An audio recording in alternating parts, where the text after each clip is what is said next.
আসসালামু আলাইকুম ভালোবাসার মানুষ, দেখতে পাচ্ছেন যে আসলে আমরা একটা ট্যাঙ্কি কিভাবে পরিষ্কার করি। আসলে কাজের শুরুটাই যদি আমি না দেখাই তাহলে বুঝবেন না, যার কারণে কিন্তু আমি শুরু থেকে শেষ পর্যন্ত আপনাদের দেখাবো। দেখতে পাচ্ছেন যে ট্যাঙ্কিতে পানি অনেক ছিল, পানিটা কিন্তু বাইর করে দিয়েছিলাম, কিন্তু যে পানিটা বের হয় না সে পানিটাও কিন্তু দেখতে পাচ্ছেন আমরা একটা মগের সাহায্যে কিন্তু এই পানিগুলো বাইর করার চেষ্টা করতেছি। আমার মামা ট্যাঙ্কির ভিতরে ঢুকেছে।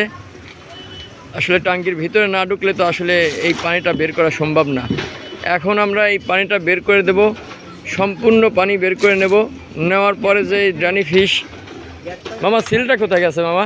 এই সিলটা থাকলে ভালো বোঝানো সম্ভব হতো।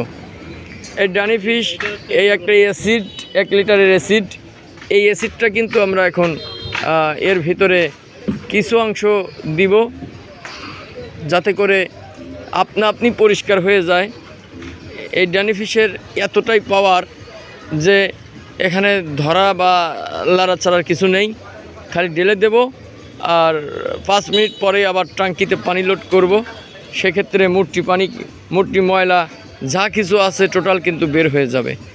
এখন আসলে ভিতরের যে অংশটা সেটাই আমি দেখাবো, যে আসলে ভিতরে কীরকম অংশ বা কীরকম ময়লা ধরছে। মামা দেখা যাচ্ছে?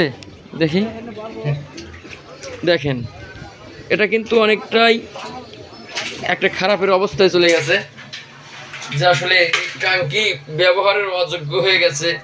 এই পানি ব্যবহার করলে 100% বিভিন্ন রোগে আক্রান্ত হওয়ার সম্ভাবনা থাকবে। যার কারণে আমরা, এটা হচ্ছে শিক্ষা প্রতিষ্ঠান, আর এই প্রতিষ্ঠান আমাদেরই প্রতিষ্ঠান, ভেড়ামারা সরকারি প্রাথমিক বিদ্যালয়। আমাদের যিনি প্রধান শিক্ষক মজিদ স্যার, ওনার প্রতিষ্ঠান, এই প্রতিষ্ঠানের বাচ্চারা, যে ছোট ছোট বাচ্চারা যে পড়াশোনা করে, যাতে করে তারা অসুস্থ বা বিভিন্ন রোগে আক্রান্ত না হয়, এই জন্যই কিন্তু উনি আসলে এই ট্যাঙ্কিটা পরিষ্কার করে নিচ্ছে আমাদের কাছ থেকে। আসলে ওনার মতো মানুষ হয় না, সবাই ওনার জন্য দোয়া করবেন।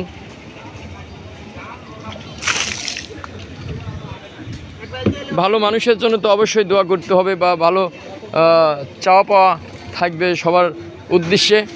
অবশ্যই আমার এই কাজগুলো যদি আপনাদের ভালো লেগে থাকে, একটা লাইক, শেয়ার, কমেন্ট করবেন।